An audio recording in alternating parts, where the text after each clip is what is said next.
Hell High may have been released in 1989, but it was actually shot in 1985 and completed in 1986, meaning it belongs more to the mid-80s horror landscape than the late 80s horror landscape.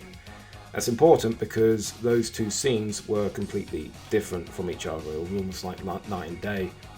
At first glance, it seems like a standard revenge-driven slasher with unruly teens tormenting a reclusive teacher, only to push things too far. But Hell High quickly takes unexpected turns, defying genre conventions.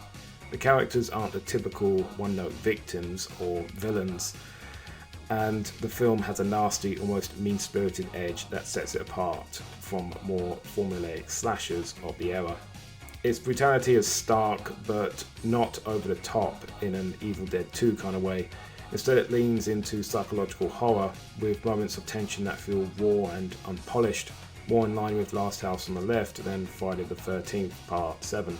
The delayed release may have hurt its visibility, but it's a fascinating relic of a transitional period in horror, caught between the grimy, unpredictable horror of the early 80s and the self-aware, commercialized horror of the late 80s and beyond. For a low-budget film, the cinematography and atmosphere are effective, and Christopher Cousins gives a particularly unhinged performance. The delayed release may have hurt its visibility, but it's a fascinating relic of a transitional period in horror, caught between the grimy, unpredictable horror of the early 80s and the self-aware, commercialized horror of the late 80s and beyond. If you want something a little offbeat, Hell High delivers a unique and unsettling experience.